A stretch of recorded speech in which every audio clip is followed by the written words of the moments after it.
Jadi kali ini saya akan menyampaikan materi pendahuluan dari mata kuliah Oceanografi Fisika, ya, yang mestinya memang disampaikan di awal perkuliahan. Oke, jadi yang akan saya bahas pertama adalah tentang materi apa saja yang akan dipelajari di Oceanografi Fisika. Oke, jadi yang pertama di sini kita akan belajar nanti sifat fisik air laut, kemudian belajar tentang massa air, yang ketiga adalah pasang surut, yang keempat arus laut, dan kemudian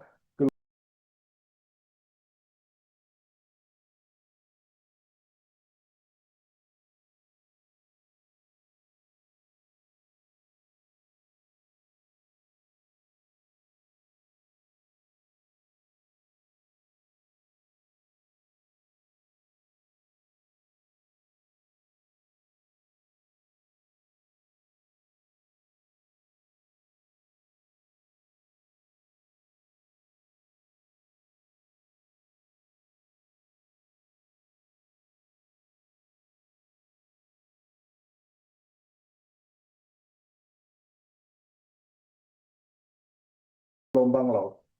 Jadi untuk masing-masing nanti kita akan lihat untuk sifat fisik air laut, nanti kalian akan belajar terutama adalah tiga parameter utama. Itu parameter air laut utama untuk parameter fisika, yaitu temperatur, salinitas, dan densitas.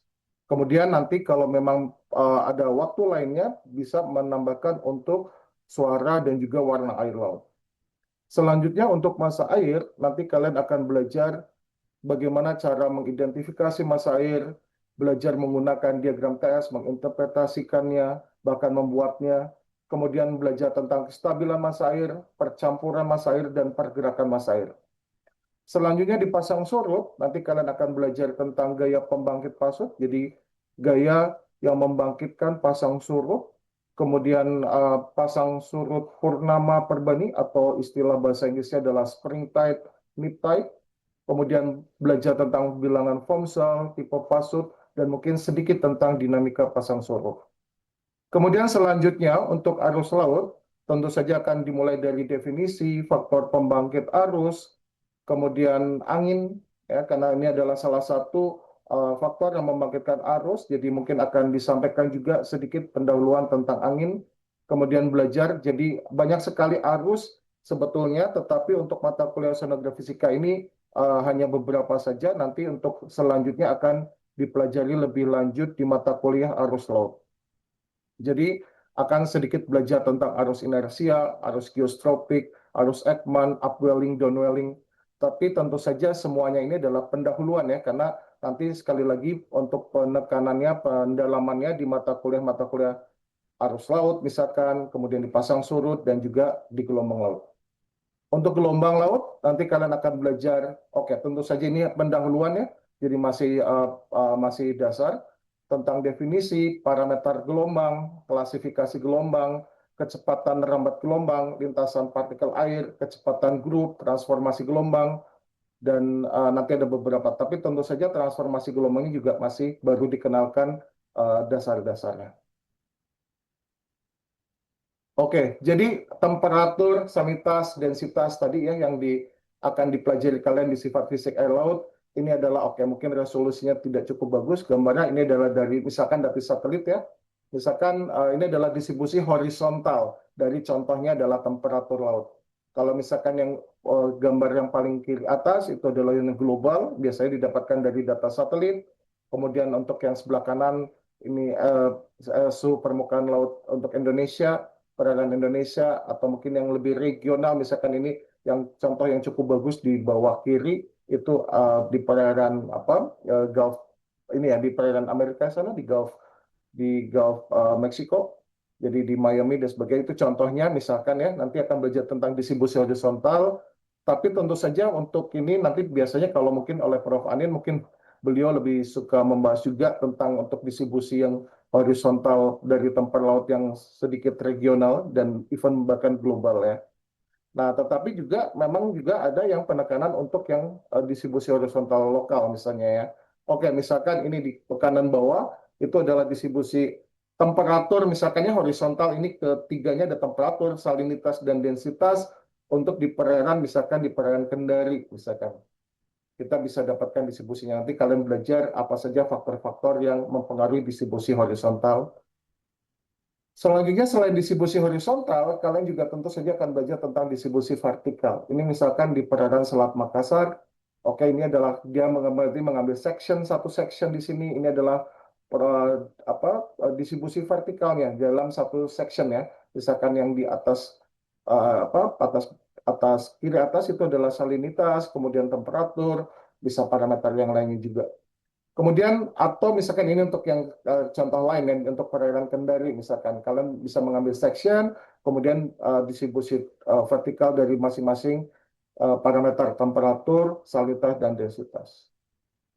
Selain itu juga kalian akan belajar juga ya tentang profil temperatur, salinitas ataupun densitas terhadap kedalaman. Jadi dalam satu misalkan di sini kita dapatkan ya, untuk yang paling kiri ini di Selat Sunda misalkan ya, yang paling kiri itu adalah profil temperatur terhadap kedalaman. Kemudian yang di tengah ini adalah profil salinitas terhadap kedalaman dan yang paling kanan adalah profil densitas terhadap kedalaman. Jadi kalau misalkan di sini ini yang horizontal ini adalah masing-masing parameternya, ini temperaturnya, salinitas, ini densitas itu sigma T di sini ya, ini densitas. Kemudian yang ordinatnya ini adalah kedalaman. Jadi 0 permukaan itu ada di atas di sini ini 0, kemudian semakin ke bawah ini berarti semakin bertambahnya kedalaman. Nanti kalian akan belajar ya kenapa di permukaan temperatur relatif besar, kemudian menurun secara drastis dan kemudian di kedalaman tertentu dia akan stabil lagi dan relatif sangat rendah. Sebaliknya untuk salinitas dan densitas ini berbanding terbalik dengan temperaturnya. Semakin bertambahnya kedalaman, salinitas dan juga densitas semakin besar. Itu kenapa nanti kalian akan pelajari. Dan bahkan juga untuk penekanannya jadi nanti juga akan kalian dalami di project ya, nanti untuk di project. Kemudian ini contoh yang sama tapi di perairan Kendari. Jadi kurang lebih semacam itu ya, kalian akan belajar di sifat fisik air laut misalnya. Nah, kemudian ini adalah untuk distribusi, ini dari satelit juga untuk yang sea surface temperature, sea surface salinity, dan sea surface density. Kalian bisa akses, jadi nanti mungkin kalau kalian belajar juga metode oceanografi, bahwa data-data oceanografi itu bisa didapatkan dari beberapa cara ya. Yang pertama dari satelit misalkan, kemudian data observasi langsung, jadi melakukan pengukuran langsung temperatur, salinitas, densitas dengan menggunakan instrumen tertentu, misalkan menggunakan CTD atau Conductivity Temperature Depth Profiler. Itu adalah salah satu instrumen yang digunakan untuk mendapatkan profil temperatur, salinitas, ataupun densitas terhadap kedalaman, atau menggunakan instrumen-instrumen yang lainnya. Itu observasi langsung. Jadi observasi itu berarti pengukuran langsung di lapangan atau juga bisa menggunakan model atau simulasi numerik ya. Jadi model numerik atau simulasi numerik. Jadi kita membuat suatu model atau tiruan dari sistem laut, kemudian kita lakukan perhitungan ya. Nanti itu akan dipelajarinya lebih lanjut di mata kuliah pemodelan oceanografi. Oke, ini misalkan data yang tadi didapatkan dari satelit. Selanjutnya untuk massa air, ini ada beberapa kajian. Jadi kalau kalian nanti tahu bahwa di laut itu dia terdiri dari massa air, ya banyak sekali massa air, dan massa air ini dia memiliki karakteristik masing-masing nih ya. Jadi contohnya misalkan di sini ada uh, subantarctic surface water. Itu berbeda karakteristiknya dengan subtropical surface water, tetapi dia bisa mengisi di suatu perairan. Jadi dalam suatu perairan bisa saja dia terdiri dari massa air, beberapa massa air yang memiliki karakteristik tertentu masing-masingnya. Nah, kemudian eh, misalnya ya, ini contohnya saja, misalkan ini yang di Jepang, misalkan kita bisa menganalisis nanti kalau misalkan kita bisa memiliki temperatur dan salinitas, dan kemudian kita bisa gambarkan di diagram TS, jadi yang kanan ini adalah diagram TS, nanti dia memiliki karakter tertentu dan kita bisa melakukan interpretasi terhadap diagram TS ini, kita bisa mengidentifikasi sebetulnya uh, di perairan tersebut dia merupakan uh, mungkin ada massa air berasal dari massa air mana saja. Oke, Oke, ini contoh lain dari diagram TS ya. Ini kita nanti kalian di project kalian juga akan mengerjakan bagaimana cara membuat TS diagram dan kemudian menginterpretasi, menganalisis dan sebagainya. Misalkan ini di Selat Sunda gitu ya, ini di Selat Sunda. Jadi kalau diagram TS ini untuk absisnya biasanya untuk salinitas, kemudian ordinatnya untuk temperatur, oke, kemudian garis ini kurva yang garis putus-putus di sini itu adalah nilai densitasnya. Jadi misalkan kita punya data, kemudian digambarkan di TS diagram, kita bisa mengetahui, kita bisa menginterpretasinya bahwa massa air di perairan tersebut berasal dari mana saja atau terdiri dari mendapatkan kontribusi dari massa air dari mana saja. Kemudian dari sini kita akan belajar tentang kestabilan massa air. Jadi di setiap lapisan kita tentukan kestabilan massa air, apakah massa airnya stabil, tidak stabil, ataupun netral. Oke, ini contoh yang lain ya, tapi ini di perairan Kendari misalkan. Jadi misalkan ada karakteristik massa air untuk Bengal Bay Water atau disingkat di sini BBW misalkan. Dia punya karakteristik tersendiri nih. Misalkan 25 sampai 29 derajat Celcius. Kemudian untuk salinitasnya 28 sampai 35 per mil. Jadi atau ppt. Jadi masing-masing nanti kita lihat nih di perairan Kendari itu ada nggak dari distribusi temperatur salinitasnya itu yang menunjukkan bahwa itu adalah massa air dengan karakteristik dari Bengal by water dan seterusnya ya. Oke, untuk pendalamannya tentu saja nanti di kuliah ataupun di proyek. Oke, pasang surut. Ya, selanjutnya pasang surut. Jadi ya, ini belajar tentang gaya pembangkit pasut, bagaimana pasang surut itu dibangkitkan, ada gaya gravitasi, kemudian ada gaya sentrifugal, sampai akhirnya nanti ada tidal bulge, dan sebagainya. Ya, nanti ada yang menyebabkan satu area yang di sini ini ada mengalami pasang, di sini mengalami pasang, kemudian sebaliknya di daerah sini dia mengalami surut. Oke, kemudian ada spring tide, nip tide. Jadi posisi dari bumi, bulan, matahari dia akan mempengaruhi pasang surutnya. Nanti akan belajar lah ya lebih lanjut. Ini hanya pendahuluan. Saya hanya tunjukkan saja, kenalkan saja. Selanjutnya ini ya contohnya ini adalah time series data dari hasil pengukuran pasang surut misalkan ya. Misalkan kita akan dapatkan semacam ini. Jadi dia akan memiliki range atau perbedaan muka air pasang dan muka air surut yang berbeda tergantung dari posisi atau kedudukan dari bumi, bulan, mataharinya. Nanti kita ingin tahu jadi bedanya antara spring tide dan mid tide. Nanti bisa kelihatan di uh, time series data pasang surutnya. Oke, kemudian arus laut. Oke, ini gambarnya kurang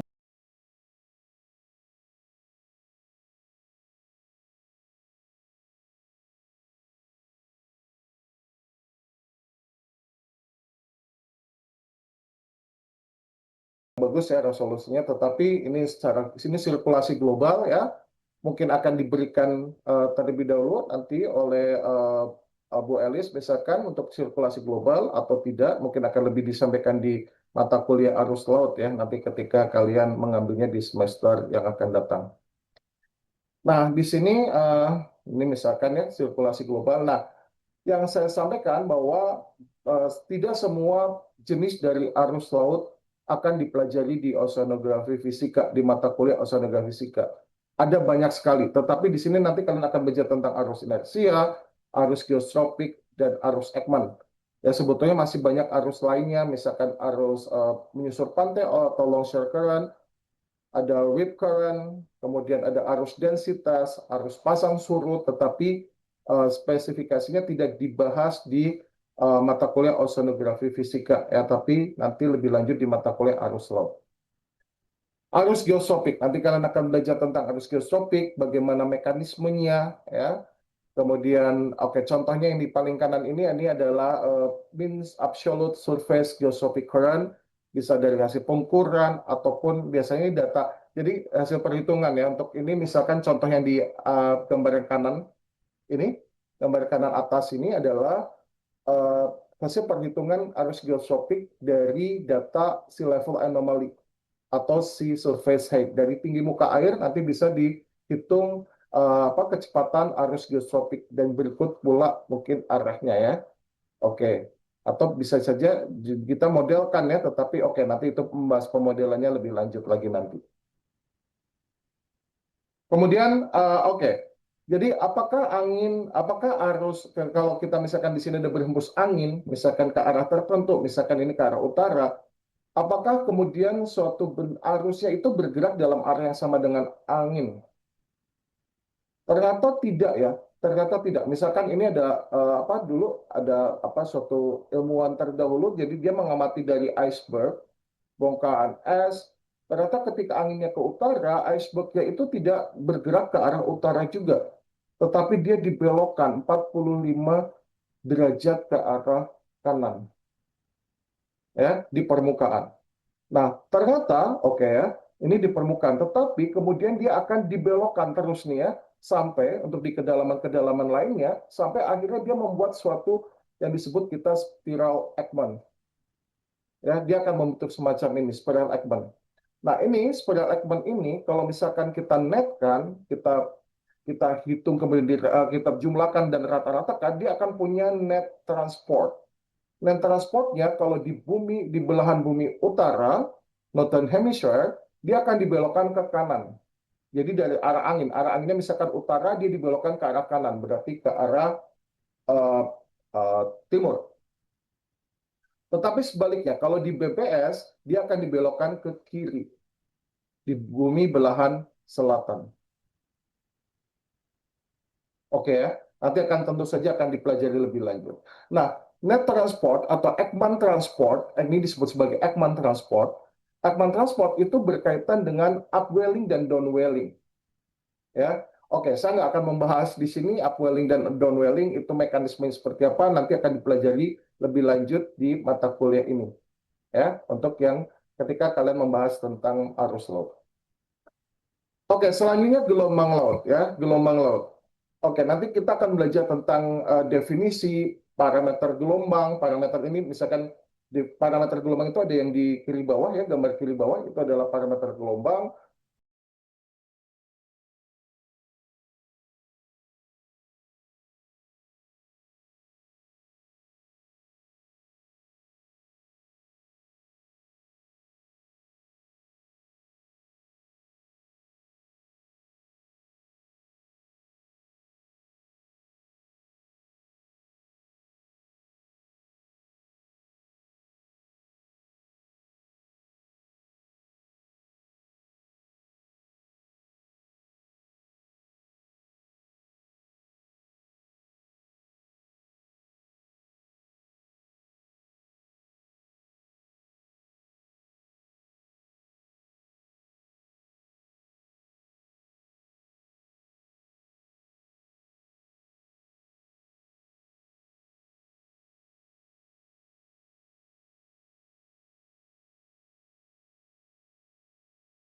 Kemudian gelombang ketika merambat dari perairan dalam ke perairan dangkal, dari laut lepas ke pantai, dia akan mengalami transformasi atau perubahan bentuk. Ada yang belajar tentang nanti shoaling, refraksi, difraksi, dan seterusnya. Nanti kita akan belajar lebih lanjut. Ya, jadi oke, itu kurang lebih adalah materi yang akan disampaikan di mata kuliah ini. Ya, nah ini adalah timetable-nya. Ini ada sedikit ini ya, ada sedikit apa ya, ada sedikit karena memang beberapa kendala dan juga memang ada hal tertentu yang tidak bisa dihindari. Jadi oke, ini ada 14 pertemuan kontrak kuliah pertama ini disampaikan melalui video ini. Kemudian oke, ada 3 dosen yang akan mengampu mata kuliah ini ya, kalian pasti sudah tahu. Ada saya sebagai koordinator mata kuliah Astronomika Fisika, kemudian ada Prof. Anindya, dan juga ada Bu Elis. Nah, untuk yang pertama, itu ketika belajar sifat fisik, massa air dan pasang surut, itu sebetulnya oleh Prof. Anin di awal ya perkuliahan, tetapi karena memang ada kendala beliaunya, jadi akhirnya ditukar. Jadi untuk mata kuliah yang selanjutnya arus laut ini disampaikan terlebih dahulu. Jadi ini kalau kalian lihat ya, ini nanti ada 4 pertemuan dari Bu Elis yang akan membahas tentang arus laut ya. Tapi ini kita ada 16 sampai 20 ini 16 sampai 20 Maret ini mungkin minggu yang tidak cukup efektif ya, karena di sini ada kita merayakan, sebagian dari kita merayakan Hari Raya Idul Fitri. Jadi kemungkinan ini tidak diadakan perkuliahan pada minggu ini. Jadi ada 3 pertemuan sebelum yang minggu ini. Dan setelah itu masih ada 1 pertemuan lagi dari Bu Elis. Setelah itu ada di April 30 minggu 30 April 30 Maret sampai 3 April ini Prof Anin akan masuk. Kemudian baru 1 pertemuan tetapi kita sudah masuk ke minggu UTS. Jadi kemungkinan yang masuk materi UTS adalah materinya Bu Elis tentang arus laut. Kemudian dilanjutkan oleh Prof Anin ada 3 pertemuan selanjutnya sampai 1 Mei, minggu yang 1 Mei ini. Kemudian selanjutnya di bulan Mei 4 minggu ini oleh saya ya belajar tentang gelombang laut. Kemudian ada minggu terakhir ini di eh, tanggal 1 sampai 5 yang Juni itu akan diadakan presentasi dari hasil proyek kalian. Ini akan kemungkinan akan kita akan datang semua untuk sebagai tim pengampu.